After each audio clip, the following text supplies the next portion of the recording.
Hi ಎಲ್ಲ ವಿದ್ಯಾರ್ಥಿಗಳಿಗೆ Educare Karnataka ಚಾನಲ್ಗೆ ಸ್ವಾಗತ. ನೀವು ಸ್ಕ್ರೀನ್ ಮೇಲೆ ನೋಡ್ತಾ ಇರುವಂತಹ ಪ್ರಶ್ನೆಗಳೇನಿದ್ದಾವೆ ಅವುಗಳಿಗೆ ಉತ್ತರವನ್ನ ಈ ವಿಡಿಯೋದಲ್ಲಿ ತಿಳಿದುಕೊಳ್ತಿದ್ದಾವೆ. ನಂತರ ಮೊದಲನೇ ಪ್ರಶ್ನೆ ಏನಾಗಿತ್ತು ಅಂತ ಹೇಳಿದ್ರೆ, ನಾನೀಗ KCETಗೆ ಅಪ್ಲಿಕೇಶನ್ ಹಾಕಿದ್ದೀನಿ, ಪೇಮೆಂಟ್ ಕೂಡ ಆಗಿದೆ, ಬಟ್ ಕೆಲವು ಮಿಸ್ಟೇಕ್ಸ್ ಆಗಿದಾವೆ ಅಪ್ಲಿಕೇಶನ್ ಅಲ್ಲಿ. ಅದನ್ನು ಯಾವ ರೀತಿ ಸರಿ ಮಾಡ್ಕೊಳ್ಳೋದು ಅಂತ ಕೇಳ್ತಾ ಇದ್ದಾರೆ. ಇದಕ್ಕೆ ಉತ್ತರವನ್ನು ತಿಳ್ಕೊಳ್ಳೋದಾದ್ರೆ, ನಮ್ಮ ಕರ್ನಾಟಕ ಎಕ್ಸಾಮಿನೇಷನ್ ಅಥಾರಿಟಿ ಅವರು ಅಂದ್ರೆ KCET ಎಕ್ಸಾಮ್ ಅನ್ನು ನಡೆಸುವಂತಹ ಪ್ರಾಧಿಕಾರದವರು ಪ್ರತಿ ವರ್ಷ KCET ಅಪ್ಲಿಕೇಶನ್ ಅಲ್ಲಿ ಮಿಸ್ಟೇಕ್ ಮಾಡುವಂತಹ ವಿದ್ಯಾರ್ಥಿಗಳಿಗೆ ಎಡಿಟ್ ಮಾಡಿ ಸರಿಪಡಿಸ್ಕೊಳ್ಳೋದಕ್ಕೆ ಅವಕಾಶವನ್ನು ನೀಡ್ತಾರೆ.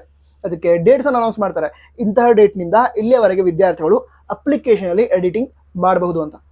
ಆ ಡೇಟ್ ಇದುವರೆಗೆ ಅನೌನ್ಸ್ ಆಗಿಲ್ಲ. ಅನೌನ್ಸ್ ಆದ್ರೆ ಆದಷ್ಟು ಬೇಗ ಹೇಳ್ತೀವಿ, ಅದಕ್ಕೋಸ್ಕರ ಸಬ್ಸ್ಕ್ರೈಬ್ ಮಾಡಿ. ನಂತರ ನಮ್ಮ ವಾಟ್ಸಪ್ ಚಾನಲ್ ಇದೆ, ಅಲ್ಲಿ ಕೂಡ ಹಲವಾರು ಅಫಿಷಿಯಲ್ ನೋಟಿಫಿಕೇಶನ್ಗಳನ್ನ ನಾವು ಶೇರ್ ಮಾಡ್ತೀವಿ, ಅಲ್ಲಿ ಕೂಡ ಜಾಯ್ನ್ ಆಗಿರಿ.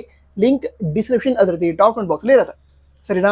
ಸರಿ, ಈಗ ಎರಡನೇ ಪ್ರಶ್ನೆ ಏನಾಗಿತ್ತು ಅಂತ ಹೇಳಿದ್ರೆ, KCET ಎಕ್ಸಾಮ್ಗೆ ಅಪ್ಲಿಕೇಶನ್ ಹಾಕೋದಕ್ಕೆ ಲಾಸ್ಟ್ ಡೇಟ್ ಯಾವುದು ಅಂತ. ನಮ್ಮ ಕರ್ನಾಟಕ ಎಕ್ಸಾಮಿನೇಷನ್ ಅಥಾರಿಟಿ ಅವರು ಈ ಹಿಂದೆ ನೀಡಿದಂತಹ ನೋಟಿಫಿಕೇಶನ್ ಪ್ರಕಾರ KCET ಎಕ್ಸಾಮ್ಗೆ ಅಪ್ಲಿಕೇಶನ್ ಹಾಕೋದಕ್ಕೆ ಲಾಸ್ಟ್ ಡೇಟ್ ಫೆಬ್ರವರಿ 10, 2024 ಆಗಿರುತ್ತೆ. ಇದರಲ್ಲೂ ಕೂಡ ಏನಾದ್ರು ಅಪ್ಡೇಟ್ಸ್ ನೀಡಿದ್ರೆ ನಿಮಗೆ ಆದಷ್ಟು ಬೇಗ ಹೇಳ್ತೀನಿ. ಸರಿನಾ?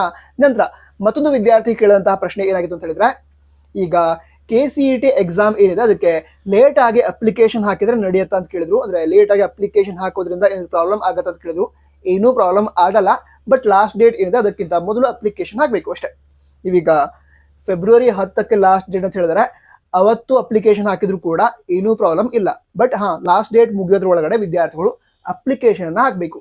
ನಂತರ ನಿಮ್ಮಲ್ಲೂ ಕೂಡ ಬೇರೆ ಏನಾದ್ರು ಡೌಟ್ಸ್ ಇದ್ರೆ ಕಮೆಂಟ್ ಬಾಕ್ಸ್ ತಿಳಿಸಿ. ನಂತರ all the best. Jai Hind, Vande Mataram.